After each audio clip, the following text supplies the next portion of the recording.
on a purgé, on a arrêté un responsable militaire rwandais, le chef des renseignements rwandais. Le chef des renseignements militaires rwandais est aux arrêts. Il a été pris au piège en Angleterre. Il a été arrêté aujourd'hui pour des crimes imprescriptibles. Monsieur Emmanuel Karazi Karagé. Monsieur Emmanuel Karazi Karagé, c'est un responsable militaire rwandais. Il est arrêté aujourd'hui à l'aéroport international de l'Angleterre. Il est arrêté, il est aux arrêts. Et la justice espagnole demande son extradition. Puisqu'en 2001, il a dirigé une mission d'élimination de 10 citoyens italiens. Et la justice italienne, la justice espagnole plutôt, avait ouvert un dossier contre lui. En 2014, la justice avait ouvert un dossier contre lui, mais c'est un proche du président Paul Kagame. Il est arrêté, il est aux arrêts en Angleterre. La justice espagnole demande son extradition. Il sera extradé pourquoi? Puisque pour l'Espagne, les sujets espagnols étaient tués en 2010, en 2001 par ce monsieur qui était un responsable militaire.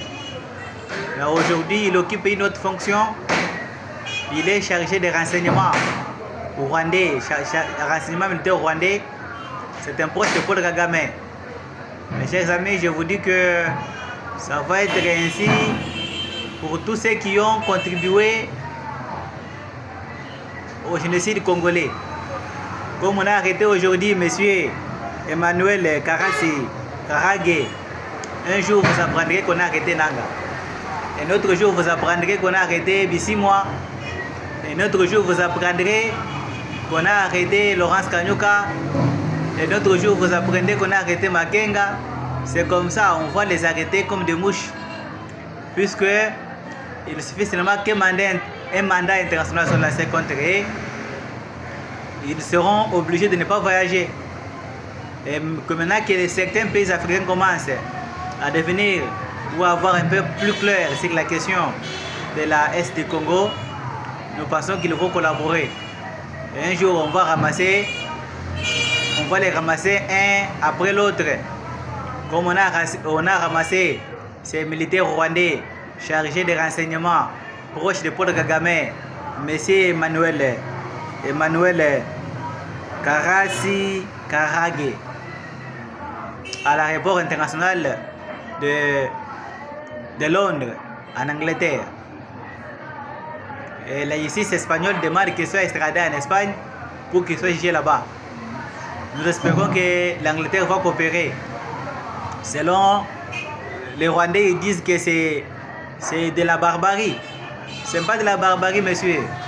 Quand vous commettez des actes, des infractions internationales ou des infractions contre la Charte des Nations Unies, qu'on appelle des infractions imprescriptibles contre la paix, contre les droits de l'homme, on va vous arrêter même après 30 ans, 50 ans, on met la main sur vous. On va vous arrêter, l'un après l'autre.